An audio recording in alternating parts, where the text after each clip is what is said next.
Well, hello, welcome back, everyone.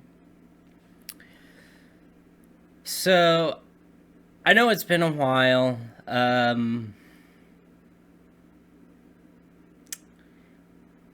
I'll explain why. I haven't really talked about this. I have a torn rotator cuff, upper spinatus. It's about a 15% tear. There's fluid leaking. I also have a torn ligament and tendonitis in my right shoulder. And the injury has been there for about 2 years, maybe a year and a half, something like that, which has caused thoracic outlet syndrome. It's where the muscles keep spasming and swelling up, and it's compressing the main artery and nerves that run down my right arm, my dominant arm. And so trying to find time to work, do this, and physical therapy is really quite difficult. But I wanted to still go where I left off last time, where I said, I am the master of nothing. Repeat after me, I am the master of nothing. Before I did that, I wanted to do 2 separate videos, but I'm going to crunch it into one for time's sake. Now you know why. Trying to find time to do videos is difficult until this shoulder thing gets situated. I wanted to read these lyrics because it plays into it was supposed to be a different video, but it kind of plays into something that it plays into what I was talking about. I am the master of nothing. It also has to do with something else as well, but it's a song called I Get Overwhelmed by Dark Rooms. He says, are you running late? Did you sleep too much? All the awful dreams felt real enough. Is your lover there? Is she waking up? Did she die in the night and leave you alone? Mirror, mirror, there's your crooked nose, boring hair, 1,000 wrinkles. No children, just emptiness, no place like home, just a fucking mess. 20 messages, did you hurt your thumbs? What a stupid game, getting nothing done. With your longest track, your highest score, while you crush your back and lament the war. All the women that you want to fuck on the internet wouldn't give you a second look. Did you fool yourself? That's privilege. That's power without power. That's a business. But we know you is I, and I get overwhelmed, can't sleep at night, can't convince myself to turn it off, to let go, gotta make sense of the fucking war. Am I running late? I get overwhelmed. All the awful dreams, all the bright screens. Is my lover there? Are we breaking up? Did she find someone else and leave me alone? Now, I would be, and this is a really great song. I will leave links to the lyrics and to a music video. This song was made for a movie called A Ghost Story. It's a phenomenal movie. If you haven't seen it, I highly recommend it. It has to do... It's a ghost story from the ghost perspective and dealing with... Well, in this case, it has to do with loss and coming to understand and accept that the person who has lost you is moving on and grappling with the reality of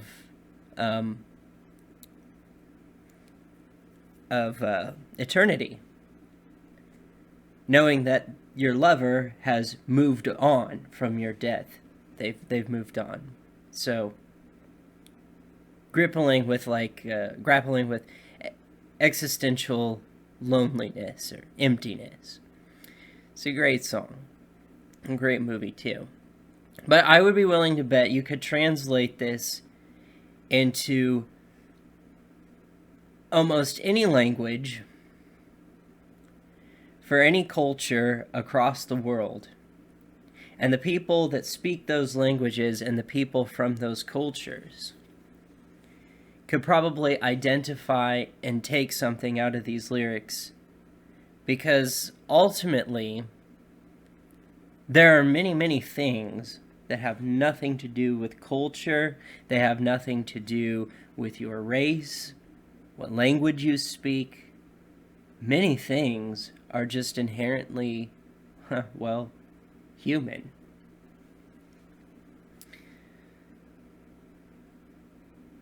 So now that I've gotten that out of the way, I also want to address, if Chick Micken watches this directly, he once said that homosexuality was nothing more than a sick, perverted fetish. And I started thinking, you know, like, I've been with the partner I'm with for 6 years monogamously. And I was thinking, you know, when he gets stressed out about things and depressed, it sort of overturns my depression, sort of lights a fire in me to do better to overcome his depression for him by not falling into it myself. Like, I have to be strong so he can. And I thought, you know, for something being supposedly a fetish, there's an awful lot of emotion that goes into it. And I think that's something he might be able to identify or understand. That's not something you do for something that you would just have a fetish for. That's a lot of emotions. All right. But on to, I am the master of nothing. Repeat after me. All right, so why master of nothing? Except for yourself. You are the master of yourself, and that's about it.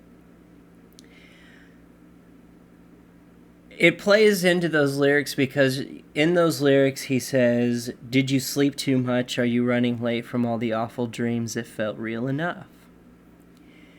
And I started to think, like, how much society tries to hyper-focus on positive things. Like, we've been living in the shadow of Christianity for so long.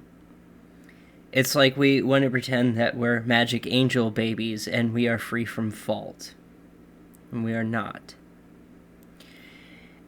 I guarantee you, everyone has been running late from sleeping in from all the metaphorical, awful dreams that felt real enough. And the thing is that when you get there and you try to explain why you're running late, we make up excuses. Oh, I got stuck in traffic or whatever. Lies. We can't just cut the bullshit and say what the truth is, because they don't accept that truth. You have to hold it together. You have to keep it together. You have to always be on top of your game. How realistic is that? It's not very realistic at all. Because as I said, I bet you everyone has been there. They've experienced that. I also, I'm trying to make this linear. It's difficult. One of the things that I was thinking about is how we tend to hyper-focus on all the things that we do have control of in our lives. We like to think of, I am in control of my destiny. I'm in control of my world. I'm in control. I'm in control, like the whole fake it till you make it thing. But rarely do we focus on the things that we have no control over. And honestly, if you think about that, there's more things that we do not have control over than what we do. And that's not, we don't like that icky feeling. We don't like that thought. Because that's depressing. That's nihilistic. But it's the truth. And then in society, they expect us to conduct ourselves like we are in control.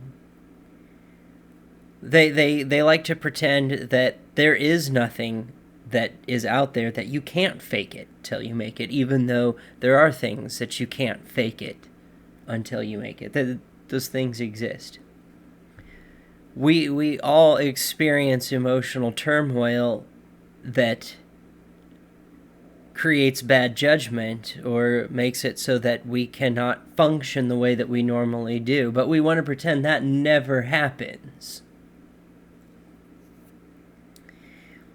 We want to focus on all the positive things, all the things that go good, but we never want to focus on the negative things that are a part of life. And it's almost like we're trying to escape the reality that we are human, that we are imperfect. And this goes into the identity thing. It absolutely does tie into it, because it also has to do with accepting things about yourself that you may find ugly.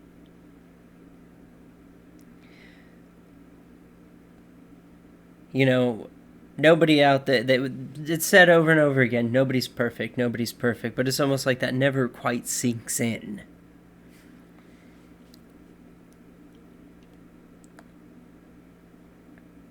You know, maybe you do have boring hair, maybe you have 1,000 wrinkles, maybe you don't have a perfect nose, just taking from the lyrics. Maybe you're not good with conflict. Maybe you don't deal with aggression very well. Maybe you're not good at math. Maybe you're not good at art. Maybe you're not good at articulating. And I pose to you that accepting those things about yourself is not a bad thing, nor is it toxic. It's understanding and knowing your limitations. I know what my limitations are, and I know that I cannot exceed them. And I'm comfortable with that. But we live in a society that perpetuates this idea that that's not acceptable. That we are all capable of the same things. We are not. We are good at different things. Like, if you want to look at the positive side of it, we're all good at different things. Then there's the other side of that coin.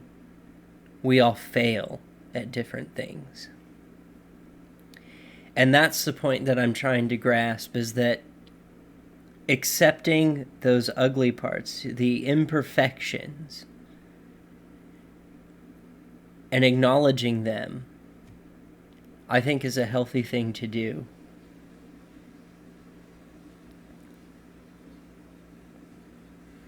There's probably many people out there that would disagree with me. That's not a very positive way, that, you know, that's icky, but the thing is like Friedrich Nietzsche was trying to get people away from the things that we tell ourselves that are lies, that make us feel comfortable, rather than acknowledging the truth that isn't so comfortable.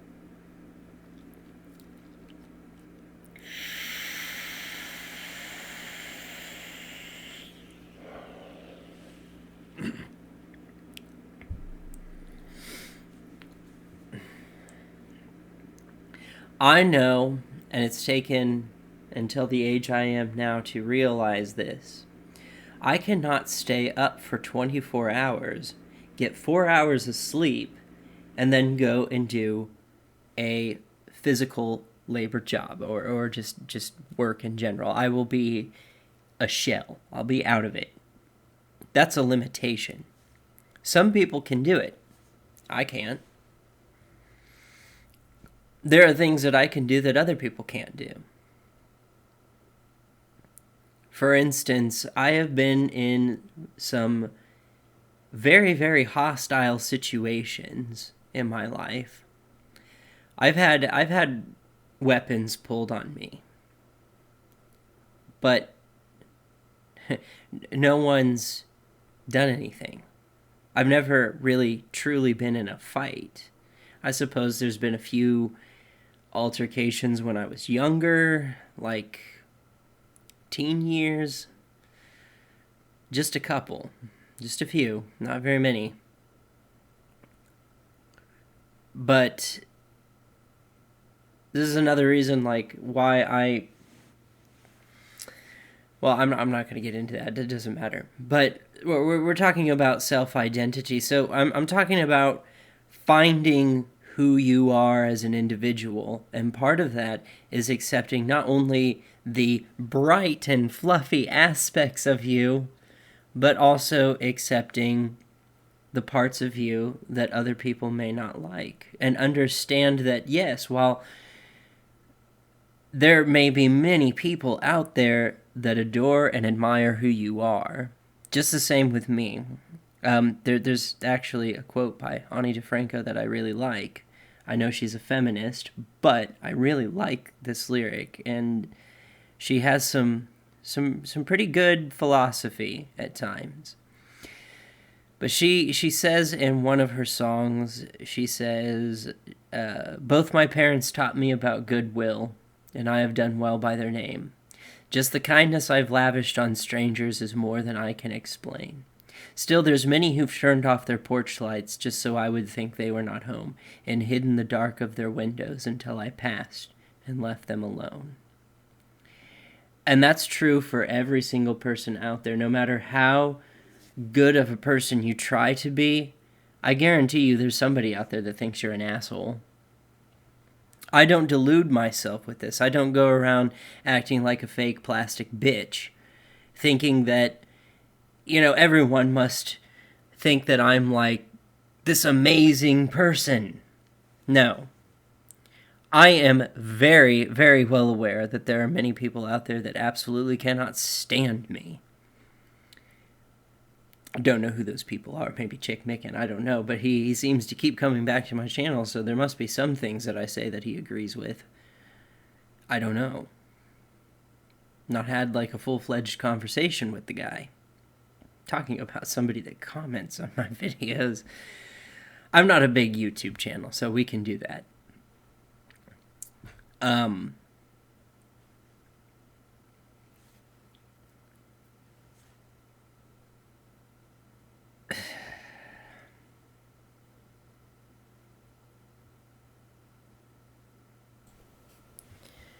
So this goes back to something I said a while ago, if anyone remembers this video, where I said, I think that we need to spend time in psychology and neurology and biology understanding the true nature of what kind of animal we are, and stop pretending that we're magic celestial angel babies. Because the truth of the matter is like, we need sleep, we need human interaction. That's you go look at Maslow's hierarchy of need. Human interaction is very important to the psyche. We need time to heal, and that could be emotionally, mentally, physically. These are necessities. Like, we should start asking ourselves, is a 24-hour society really something that is part of our nature? Is that something we're capable of doing? Or is that something that is antithetical to our nature? We need time to play. We need time to entertain ourselves. Is our society like built to withstand that? And at many times when I see people taking on jobs where their job requirement is 50 hours, the answer to that is no. And let me tell you, if a job tells you that you're a salary because your salary, this is a trick, salary non-exempt. That's trickery, okay? That's bullshit jibe jargon to make you feel like you're salaried, because they'll say, well, you're salary non-exempt. You just have a mandatory 10 hours of overtime. No, you're an hourly person who has a mandatory 10 hours of overtime. You're not a salaried anything. Salary is a guaranteed wage whether you work 35 hours or 55 hours.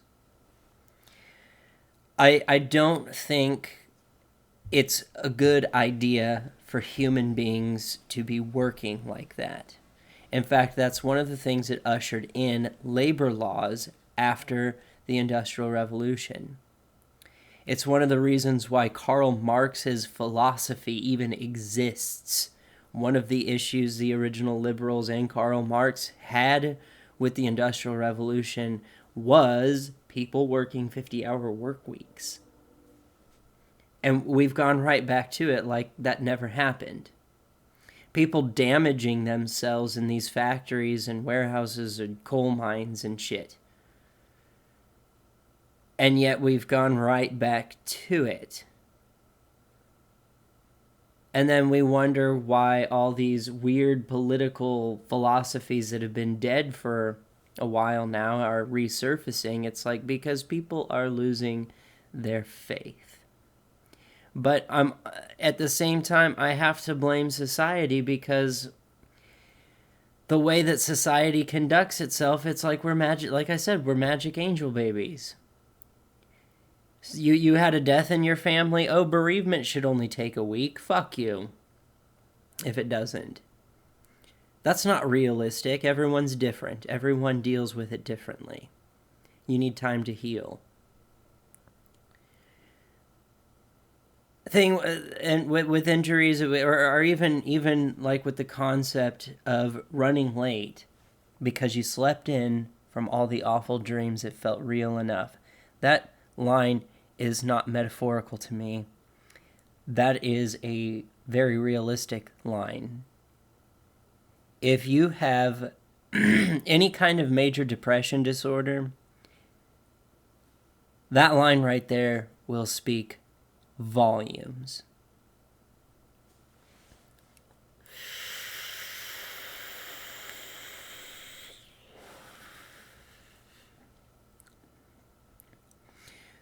So this is tackling a few things as far as identity goes. So to sort of reiterate, I think it's a good idea for people if society were to pay more attention to the not so pretty side of life, to pay attention to our limitations, to pay attention to on an individual level the things about us that we may not like or that others may not like, and be comfortable with that's part of who you are. And the reasoning for this is not to be negative. The reasoning for this is so that we stop telling ourselves lies and creating expectations that we can never live up to.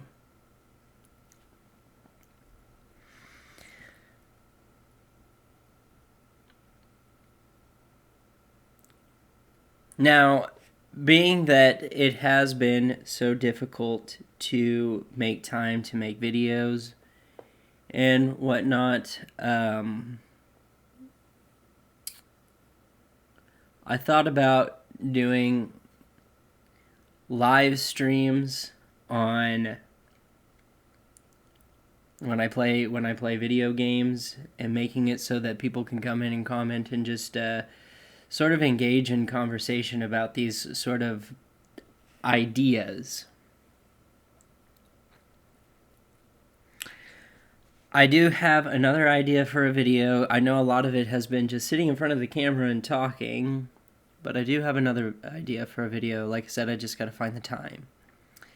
But as far as the subject matter on this one and finding personal identity, accepting the ugly parts of who we are, granted, there are things that I would say are unacceptable. Like, I mean, you know, like don't kill people, don't rape, don't steal. And as I was talking with C.R. Williams earlier, there is a line to be had on what is acceptable lying and unacceptable lying. And that really all boils down to intent. But I really think that it's important that we stop trying to paint the world up like it's this beautiful, miraculous place where no problems ever exist unless there's something wrong with you. I think we need to stop doing that. And I think that we should be able to be honest when we say, well, the reason I slept in late was because the awful dreams felt real enough.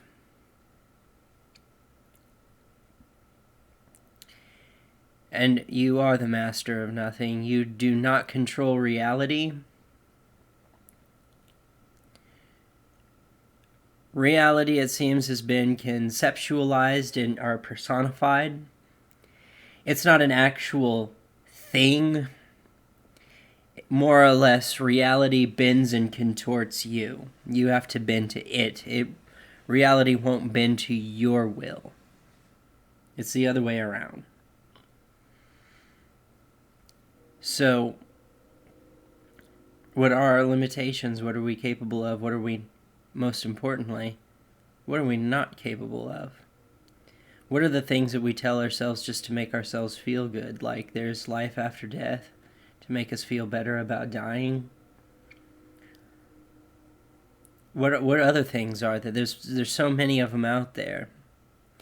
And that possibly, maybe, that's not healthy for a society to do. Or on an individual scale.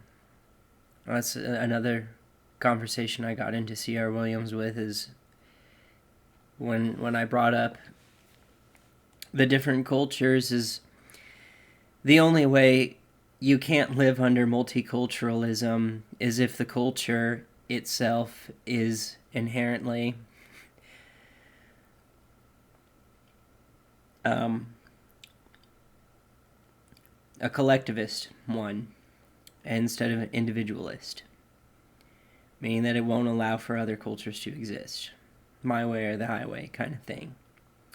But as long as they don't impede into other cultures, telling them what they can and cannot do, it is entirely possible, and it does exist. We're living in it.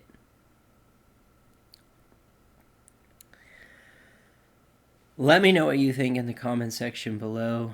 Like, share, subscribe, hit the bell button on any channel you're subscribed to. And remember, I believe in choices, not one's ability to impose one's will on others against their own will. You are the master of nothing.